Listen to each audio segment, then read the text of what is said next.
Hey everyone, welcome to a new episode of Git Good at OpenRCT2 Tycoon 2. In this episode I will show you how to build a good looking multi-dimension roller coaster. Now first off I'm going to show you a little bit about the seat rotation of the trains. So as you probably already know, these coasters, they're different from other coasters in that the seats also can rotate around their axis. So just going to make a simple station here. So I'm just going to make some normal track with an inline twist. So here the trains will be on top of the track and here the trains will be below the track.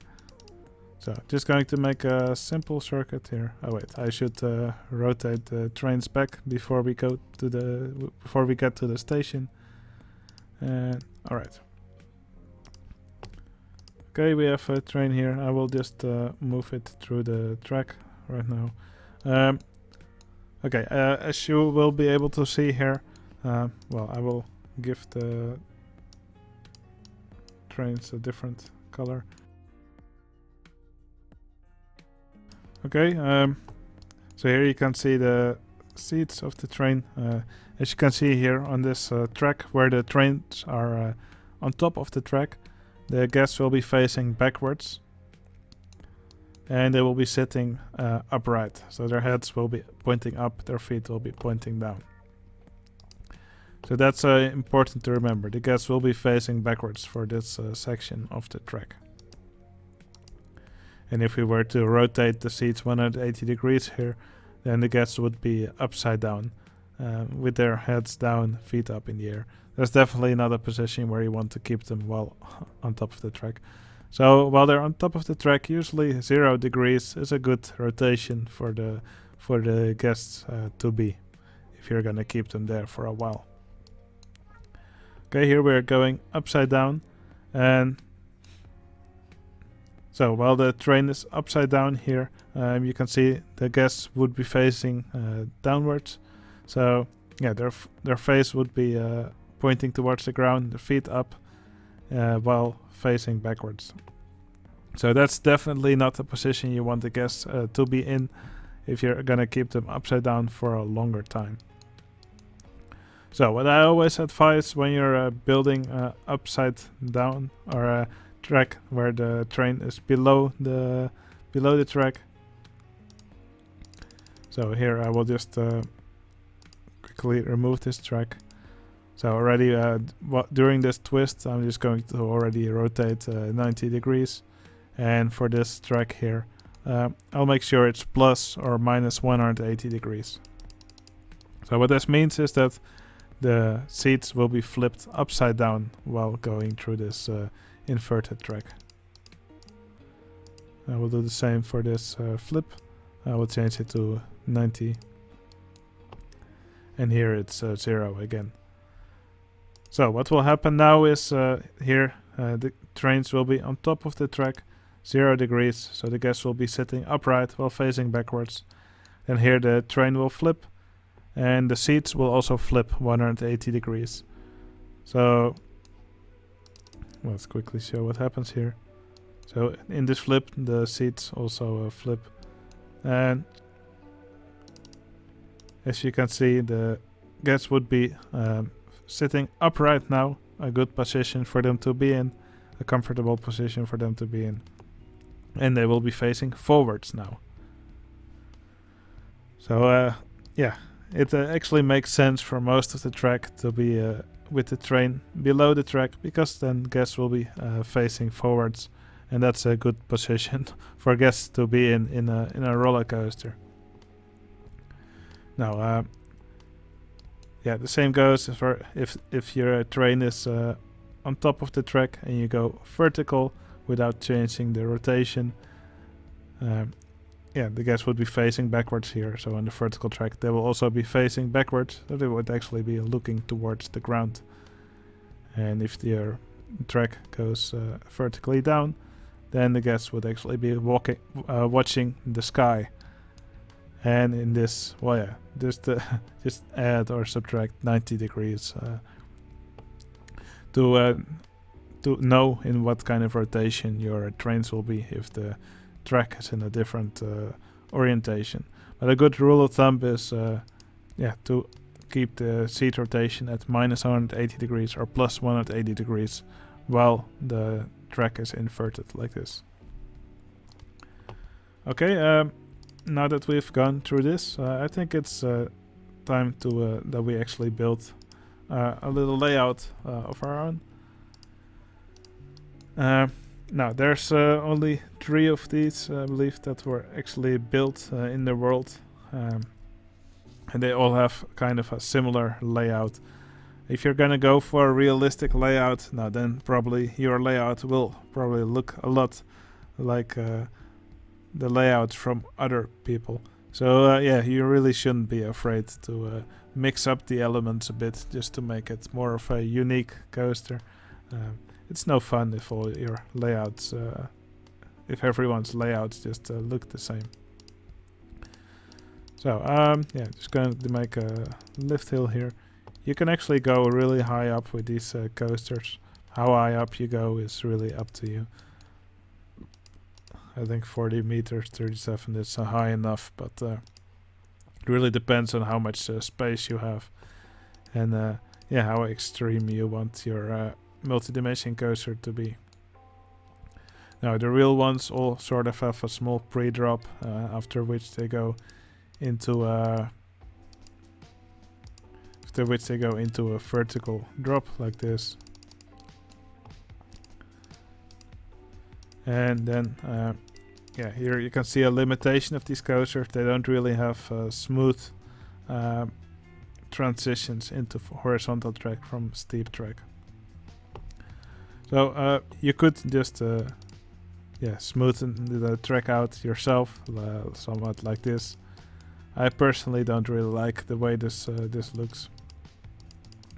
So here's a trick that I like to use, but yeah, remember this is just my opinion of what looks nice. Not everyone will like this. Some people will hate this. It's really up to you what you will use in your track. So something I like to do is just enable the allow arbitrary ride types cheat, and then you could use a different kind of track here, for example Giga Coaster, and then we continue building as a multi-dimension coaster. So we would could make a quarter loop here, and then for example go diagonal here. Now since we're going upside down again, you don't want to keep your guests upside down. So already in the quarter loop, I'm going to rotate the seats a bit. Let's go to plus 90, and here we go to 180. And like I said earlier, when your track is inverted, 180 is just a good base position to be in. So for example, we could just do like this. Okay, and here we would continue. Now I smoothed out this track here using track pieces that the multi-dimension coaster normally doesn't have. So you could choose to fill up the gap with a different kind of track. Now most people immediately go for corkscrew coaster track or hyper coaster track. So let's disable the clearance checks. So I will just build some of this track to fill up the gap. I'm building this track in the reverse direction so it doesn't actually merge. Now here I used the hypercoaster track. Now personally I don't really like the way this track looks when you combine it with the multi-dimension coaster track, because as you can see, yeah, the transition looks a bit awkward. These rails don't really match up well. You could hide it by using several layers of track or putting some track underneath. What I like to do is actually use the Giga Coaster track. Now in reality this wouldn't actually work, because the Giga Coaster track has usually has the roller coaster wheels on the outside, and the multi-dimension coaster track has the wheels on the inside. But what I like about this transition is that the rails have a similar gauge. So yeah, the transition looks less awkward in my opinion. Then again, how you do this is really up to you, but this is how I like to do my transitions. No, I believe you can actually also manage the rotations in these invisible pieces. Not really sure if they actually work, but that's up to you to find out. Now, actually, the element I've made here is called an inside raven turn, I believe.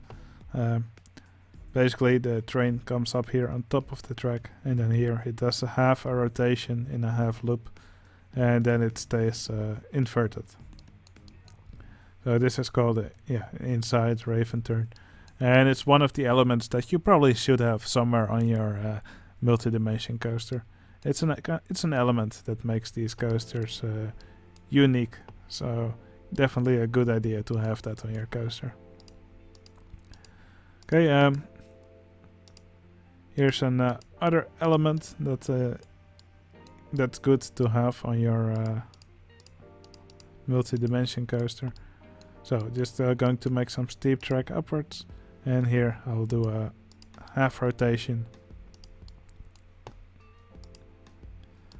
I will actually just quickly fix the rotation here. Apparently I didn't do that. So I'll just put it at 180 degrees here, just so the guest will be facing forwards here. And then here on top of the hill, where the train's going slow, you could do a flip here. Now, for example, X2 at Magic Mountain, it has one of these elements. They call it a half-half. So here it's at 180 degrees. And now during the flip, I'm going to put it back to 90. And then here at where we go downwards again, I'm gonna put it back to 0. So in this inversion, the train will now flip like half a rotation, and the seats will also flip half a rotation. So here the guests will be under the track facing forwards, the train and the seats will both flip, and here the guests will be facing backwards while still sitting upright. So that's why it's called a half-half, because both the train and the seats do half a rotation. You could also go for a full, I believe they call it a full. So here it would be 180 degrees, and here we do a flip. So let's put let's say 45, and we do another flip. We could go to like minus 45, and here we go to minus 180. So now the train does a full rotation and the seats do a full rotation. So we went from plus 180 to minus 180. So since it's minus 180, the guests will still be facing forwards here while sitting upright. So that's a good position to be while inverted. So train does full rotation, seats do full rotation. So this is called a full. Yeah, it's just another element that is nice to have on your multi-dimension coaster. Either a half-half or a full. Okay, I'm just gonna show you one more element that's also nice to have on your multi-dimension coaster. So the track is inverted here, and one thing you can do is just go upwards here, go steep, go vertical, and then here we'll build a quarter loop. Now we're going to be up, the train's going to be up on top of the track again. So here we go back to 0. Or we could do something like this. So this is an outside raven turn. So yeah, it's kind of like the inside raven turn, where the train will be on the inside of the track. But here the train starts inverted, and it will travel on the outside of the curve. And here the train will be on top of the track again, with the guests riding. Well, yeah, I put the seat rotation to 0 degrees again, so the guests will be sitting upright here again, facing backwards. Now you can also do an inverted version of this track. Now you cannot you cannot just build downwards like this, because you don't see an option to go to build inwards again. You can only build like this again. So in order to do an inverted version of this element, just a moment. Okay, so in order to build an inverted version of this element, we just so we make sure that our track is straight again, and then in the special elements you can select a quarter loop, and then here now we can build inwards again, like that. So yeah, now the track is inverted again here. Now, yeah, these are really the three basic elements of the multi-dimension coaster. The inside rave and turn, either a half-half or a full-full. And here I made an outside rave and turn. It's actually turned into some sort of cobra roll. I guess that's also pretty cool to have. Well, yeah, inside rave and turn, full, half-half, and the outside rave and turn. When you have all three of those elements, yeah, then you probably have a nice mix of elements on your multi-dimension coaster. Now, I recommend you to be inventive in your multi-dimension coaster layout. Yeah, just try to make some really inventive layouts rather than just go for the cookie cutter layout that everyone goes for. But yeah, how you or what you end up building it, yeah, what kind of layout you end up building at the end is really up to you and up to what kind of park you have, etc. Now, these coasters have some limitations. One limitation is that you don't have any curved slopes, so you really have to have all your curves be level.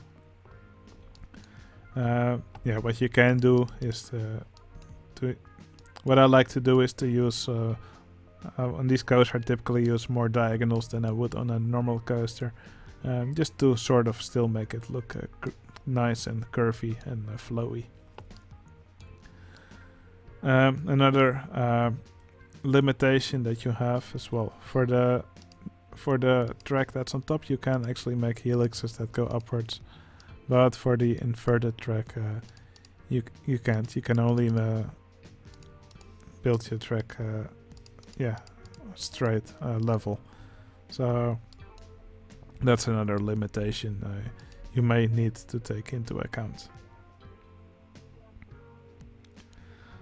Okay, I think that's really all I have to say for this coaster. Yeah, just try to make a nice mix of these elements.